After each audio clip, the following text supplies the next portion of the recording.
الاستاذ اللي كان بيقول ان خلاص ليفربول حسم الدوري، احب اعرف اخبار سعادتك ايه دلوقتي؟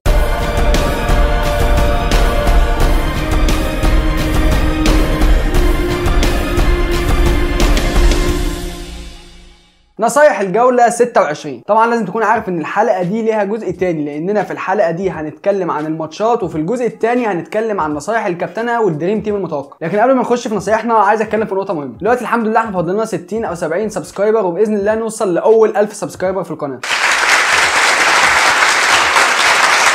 واول حاجه بيعملها اي حد على اليوتيوب اول ما بيوصل ل 1000 سبسكرايبر هو فيديو Q&A، او بمعنى اصح اسئله واجوبه. فبما اننا قربنا فان شاء الله اول ما نوصل 1000 سبسكرايبر هعمل فيديو هرد فيه على كل الاسئله. كل اللي عليك تعمله انك تسال السؤال بتاعك تحت هنا في الكومنتات، او تسيبه على الفيسبوك او على تويتر تحت هاشتاج اسال القهوه، وان شاء الله اول ما نوصل 1000 سبسكرايبر هرد على كل الاسئله دي في فيديو خاص لوحده. اهم حاجه الناس ما تتجاهلش الموضوع ده لانه هيفرق معايا جدا بالنسبه لي. فمعاك المساحه الكامله تسال بقى سؤال في الفانتزي، سؤال في الكوره، سؤال بره الكوره، سؤال شخصي، اي سؤال وهجاوبك عليه ان شاء الله. فبكرر مره ثانيه، ممكن تسيب سؤالك تحت الفيديو هنا، او تسيبه على الفيسبوك او على تويتر مع هاشتاج اسال القهوه. يلا بينا نخش في نصايحنا. اول ماتش معانا هيكون بين فولهام ومانشستر يونايتد في فولهام. فولهام من اضعف خطوط الدفاع اللي موجوده في البريمير ليج الموسم ده، وتقريبا فريق ملوش ملامح وملوش اي حاجه قدام فرق التوب 6 او التوب 10 حتى. لكن عنده مشكله واحده بس، وهو انه بيقدر يسجل اهداف على ارضه اكتر من اللي بره ارضه. بالاضافه طبعا ان عندهم واحد من هدافين الدوري وهو متروفيتش ب 10 اهداف. ماتش الدور الاول بين مانشستر يونايتد وفولهام انتهى ب 4-1، اللي كان لسه من قريب مش من بعيد. فهل يا ترى سولشاير ورجالته قادرين ان هم يكرروا ده تاني؟ اعتقد ده السيناريو الاقرب للحدوث. لكن بنسبه كبيره بتوقع برضه ان فولهام هتسجل هدف، فبالتالي كلين شيت للجوله دي لدخيا او ليندلوف او لوك شو غالبا هيكون مش مضمون. لكن بتوقع ان هم يستمروا في سلسله الانتصارات والاهداف الكبيره، وثنائيه بوجبا وراشفورد لازم نفضل مكملين فيها. فبالنسبه لي ثنائيه بوجبا وراشفورد لازم نعتمد عليها الجوله دي اكتر من اي جوله فاتت كمان. تاني ماتش معانا هيكون بين كريستال بالاس وويست هام، اتنين من الفرق العنيده جدا، وده شفناه مع المتصدر ليفربول. فليفربول بالعافيه قدر يتعادل مع ويست هام امبارح بهدف مشكوك فيه، ومن كام يوم بس قدر يكسب كريستال بالاس 4-3 بطلوع الروح، لاول مره يخش 3 فيهم اهداف في انفيلد. فبالتالي الفرقتين دول عنيدتين جدا، وشفناهم كده مع المتصدر. اعتقد ان في الوقت الحالي فورمه كريستال بالاس اعلى من فورمه ويست هام، فمدافعين كريستال بالاس فبيناسكي الجوله دي مش مضمونين خالص. فليب اندرسون اخيرا بدا يسترجع حاجه من امجاده اللي بدا بيها، وعمل اسيست الماتش اللي فات. بتوقع جدا الماتش ده يكون عوده فليب اندرسون ويسجل فيه على الاقل. اما لو هنعتمد على حد من كريستال بالاس فانا برشح ميليجوفيتش جدا. الراجل ده صاحب بيتالق على فترات، لكن على طول بيعمل اسيست او يجيب جول، وانا عن نفسي بشوفه افضل واحد في كريستال بالاس. فبص عليه بسطه كمان سعره مش غالي. بعد كده هيقابلنا هدرسفيلد وارسنال. بص على الورق تقول الماتش ده محسوم وارسنال ممكن تكسب 80-0، لكن في الواقع الوضع مختلف تماما، خاصه مع دفاع ارسنال اللي احنا بنتفرج عليه بقى لنا كام ماتش ده. فزي ما شفنا الدفاع كلفه 3 اهداف قدام مانشستر سيتي، حتى كارديف اللي هو واحد من الفرق الهابطه بعد ما كان كسبانه 2-0 لحد الدقيقه 92 ضيعوا كلين شيت في اخر دقيقه. فلو معاك لينو او مدافعين من ارسنال فربنا يتولاك بصراحه. اللهم الا كولازيناتش اللي بقى في نظري يعتبر مش مدافع قد ما هو مثلا جناح متقدم او حتى خط نص، فكويس جدا بيتقدم وبيعمل اسيستات باستمرار، بس ما تستناش منه اي كلين شيت. اما هجوم ارسنال بصراحه فلا غبار عليه، سواء كان لاكازيت او اوباميانج الاثنين بيقوموا بدورهم والاثنين بيسجلوا جوال، فخد واحد منهم على الاقل، ده لو ميزانيتك تسمح يعني. رابع ماتش هيكون من ليفربول وبورنموث. فاكرين ماتش الدور الاول طبعا اللي صلاح جاب فيه هاتريك؟ لا مش كده بس، خد التقيله. اخر 3 ماتشات بين الفرقتين انتهوا كلهم بكلين شيت لليفربول، سواء على ارضهم او بره ارضهم. فبالمنطق وبالعقل بما ان الماتش على انفيلد المفروض يطلعوا كسبانين عشان يوسعوا الفرق بينهم وبين السيتي ويعملوا لنا كلين شيت بقى عشان اليسون نساه تقريبا. ليفربول بصراحه من يوم ما خسر من مانشستر سيتي هو مش باين له ملامح، اتعادل في كل الماتشات وكسب كريستال بالاس وبرايتون بالعافيه. لكن بعتقد ان صلاح اللي غايب عن التسجيل بقاله جولتين اكيد هيفوق ويسجل الجوله دي، ده طبعا بعد اللي اجوره عمله ورجعه تاني لصراع المنافسه. اما عن الكلين شيت فبتوقع جدا انه يحصل الجوله دي، فاليسون روبرتسون فان دايك يكون معاك واحد فيهم، لان دول اضمن 3 ممكن يعملوا كلين شيت الجوله الجايه. بعد كده قابلنا ساوثهامبتون وكارديف.